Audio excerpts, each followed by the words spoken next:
Irashaimase! Hello and welcome to Fataris' Kitchen. I'm your host, Chef Fataris. It's time once again for Shoot 'em Up Saturday, and on the menu this week we have Rick Henderson, a roguelite shoot 'em up. What kind of taste will it have? Let's get cooking and find out. From developer Fat Pug Studio, Rick Henderson originally released for PC in August of 2021. Now in late August of 2022, it's available for all major consoles, courtesy of publisher East Asia Soft. Today, we're looking at the Nintendo Switch version. So this is a title I've enjoyed my time with quite a bit. I consider this to be a really fun little roguelite that provides some decent variety and kind of a chill environment to just sit down and blast out some high score runs. So it does take a lot of inspiration, in my opinion, from the best in the genre, Steriden. So if that's a title that you've enjoyed previously, then this might be one that you would also be interested in. You don't just have to take my word for it though, there is a demo on Steam, so you can check out the game that way. That said, diving into the game itself, before we get any further, there is a photosensitivity warning at the beginning of the game. Looking under options, there are a couple things that would lead to that photosensitivity. The screen shakes, the chromatic aberration, and the screen flashes. I have all that turned off, but still, it's one thing to note. So when you start the game, we're taken to our mode select. There's standard endless, hard endless, and boss raid mode. So the boss raid mode, you're taken to basically, you're fighting all 6 of the bosses the game has, from one end to another, and your score is the time it takes you to defeat all the bosses. Then you've got standard endless and hard endless. The game has a 6-stage loop that you'll repeat through, and it gets progressively harder the more loops you've gone through, and that's your basic structure that the game has. So today we'll be showing the game off in endless mode. Hard endless is just the same thing, just a little bit harder. It's basically like starting on loop 2 rather than loop 1. So we get the choice of 3 different pilots. There's the title character, Rick Henderson, whose talent is saving the universe. Pretty awesome, really. His fighter is a mix between speed and shield, so there's really not that much difference in shields between the 3 ships. So the main thing to note is your speed, so his is kind of the most balanced, and also special ability, a hologram, or basically a decoy. The second pilot, Ben, has a slightly faster ship, and his special ability is micro warp. So he can warp forward a little bit to avoid tough situations. And lastly, we have my favorite, Thorax. His ship is a little tankier, but it's slower. It also has the really awesome special ability of artillery, basically summoning this massive missile barrage. And he's who I'm going to be showing you the game with. Once you start the game, it loads up. One thing to note on the Nintendo Switch, there are some sections where it just feels like the game is kind of stuttering a little bit, or there's some slowdown with some particular enemy waves and weapons that you might be using. I'm not sure if that's unique to the Nintendo Switch version or if that's present in all of them. It's just something to keep in mind. So this is the game of Rick Henderson. It's a wave-based, procedurally generated shoot-'em-up, so each time you're going to be fighting potentially different formations of enemies, but to do so, we start with, at least initially, the same weapons on each ship. So you have 3 different weapon types. There's the bullet weapon type, and this one's effective against all enemies. There's the energy weapon, and this one's most effective against shields, and we have our missile, which is most effective against armored enemies. So it's also possible to get different weapons as well. There are a total of 27 different weapons throughout the game. But that is one area where I have a complaint, as each stage only drops you a single weapon. So even though there's 27 weapons, you only have the choice of changing weapons once per stage.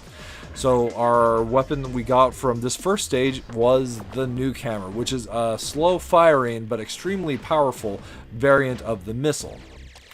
And as I mentioned, the missile is useful against armored bosses or armored enemies, of which the bosses usually are. So here we find ourselves fighting the first stage boss, the Devastator. I missed which mark number this one was, but each boss has 3 variants to them, kind of in typical roguelite shoot-'em-up fashion.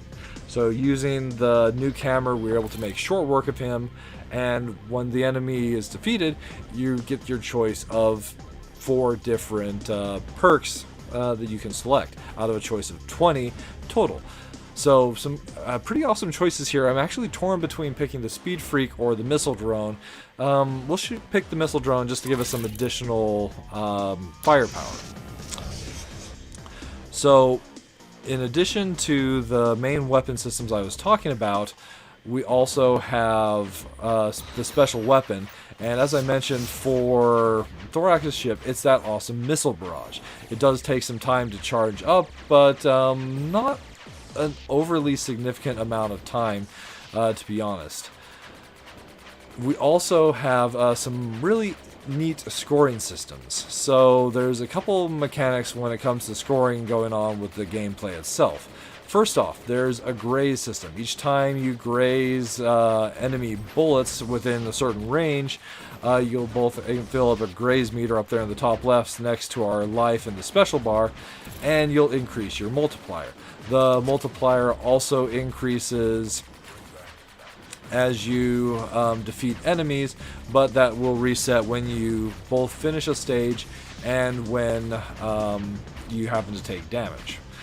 Taking damage will briefly activate the shield on your ship, and that shield will basically provide you with some momentary invulnerability, and you can even damage enemies while you're in the shielded state, but it only lasts about a second or so. So here we find ourselves against our second boss, Big Mouth Mark III. I do believe that's my least favorite version of Big Mouth.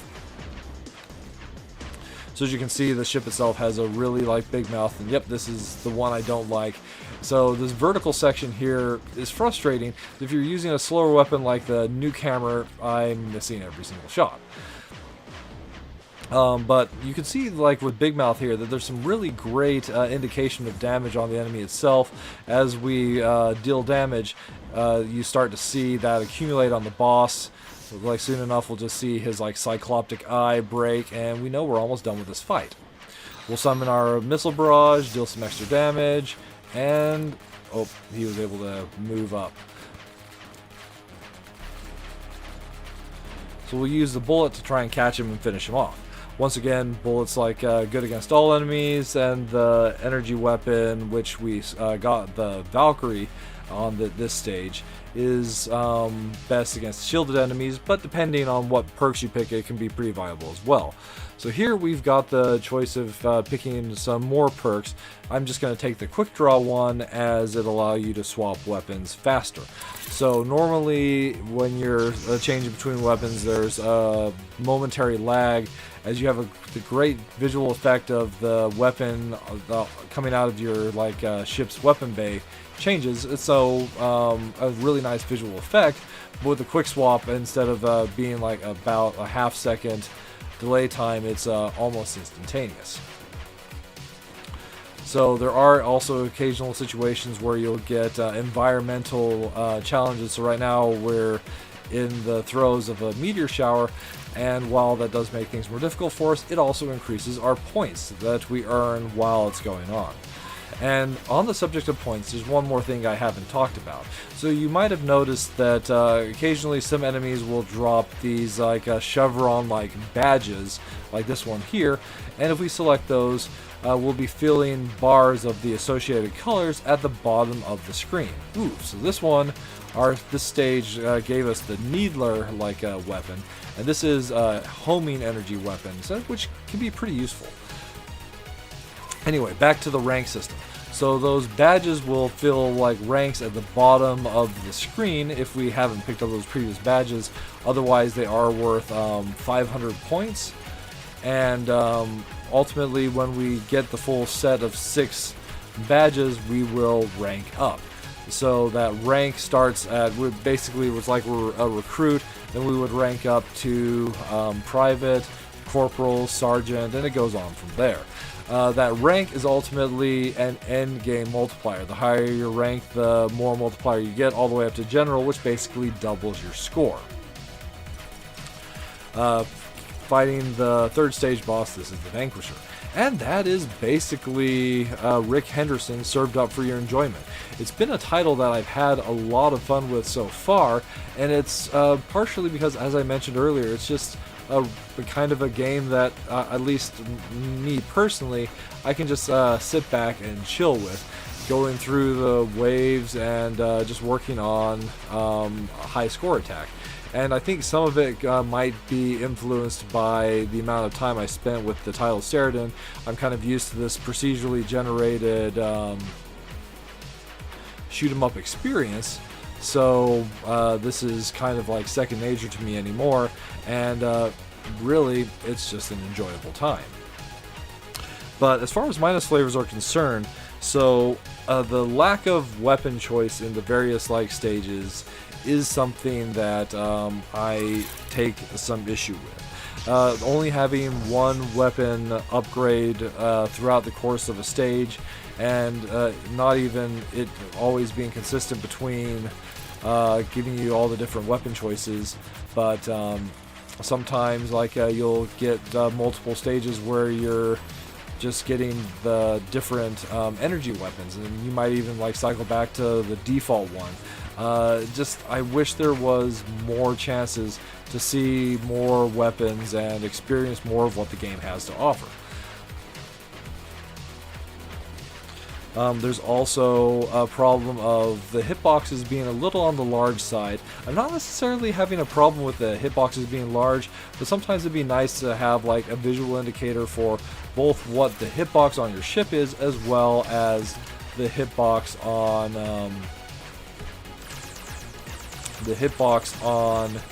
your graze range as well.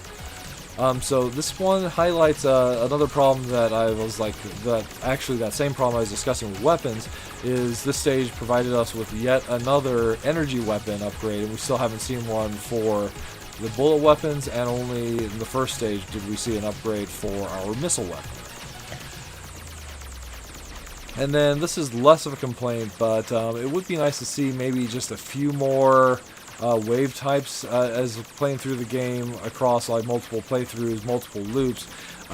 Things just started to go and feel a little samey. But on the plus side, I really love the pixel design that this game has. The art is gorgeous, and there's a lot of really fun little effects in the enemies and your own ships if you just like stop in all the chaos and carnage of a shoot 'em up to kind of just like admire what's there as far as presentation, like shooting out the shells when you're from your like shots, as an example, is a good indication of the kind of thing I'm talking about. And then I just really love the chill, enjoyable gameplay that the game offers. So I've like sat down and played through multiple loops at a time, and enjoyed setting some what I feel are some pretty respectable high scores. So definitely, if you're playing the Switch version, like I feel like the high scoreboard could use some more scores, so get in here and let's set some high scores. But it's just been a lot of fun, and ultimately, especially given the price point for the title, it's one that I can recommend, as I feel it's well worth your time and your money to check this one out.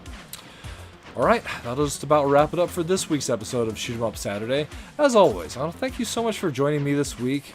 I hope you yourself have a wonderful week, and we'll see you next time.